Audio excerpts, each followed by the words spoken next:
আমার অবস্থান থেকে আমি আমার দেশের মানুষের স্বার্থ নিয়ে কথা বলার এবং সেই স্বার্থ রক্ষা করার চেষ্টা করেছি মাননীয় স্পিকার। এখানে আপনার সাম্প্রতিক মালয়েশিয়া এবং চীন সফরের ফলে দেশের মর্যাদা বৃদ্ধি পেয়েছে বলে সবাই অভিমত ব্যক্ত করেছে এবং বাংলাদেশের অর্থনীতিকে, পররাষ্ট্রনীতিকে এক নতুন দিগন্ত সূচনা করেছেন আপনি এই সফরের মাধ্যমে। সেজন্য আপনাকে ধন্যবাদ জানাচ্ছি এই সংসদের পক্ষ থেকে।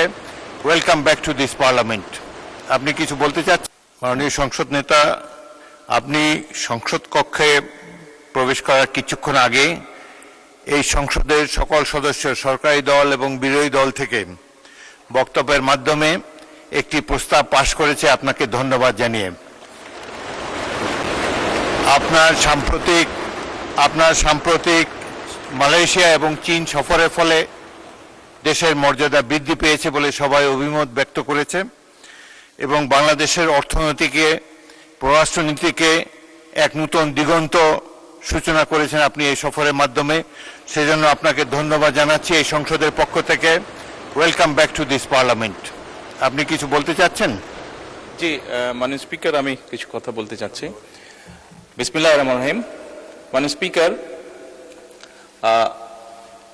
যে বিষয়ের উপরে আমাকে ধন্যবাদ জানানো হয়েছে এই সংসদের পক্ষ থেকে, তার জন্য আমি আন্তরিকভাবে কৃতজ্ঞ এবং আন্তরিকভাবে সকল সদস্যকে ধন্যবাদ জানাচ্ছি।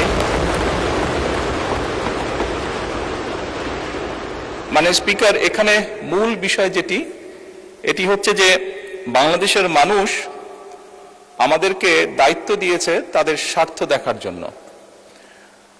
আমাদের দলের অবস্থান থেকে আমরা একটি স্লোগান ব্যবহার করি, সেটি হচ্ছে যে বাংলাদেশ ফার্স্ট বা বাংলাদেশ প্রথম।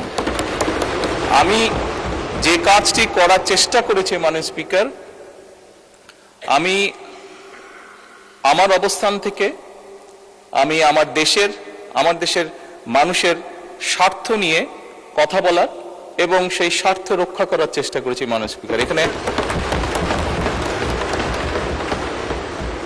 মাননীয় স্পিকার, এখানে আমাদের কারোরই কোনো ব্যক্তিগত কোনো বিষয় নেই। এটি যদি কোনো কিছু অর্জন হয়ে থাকে, ভালো কোনো কিছু অর্জন হয়ে থাকে, এটি বাংলাদেশের অর্জন।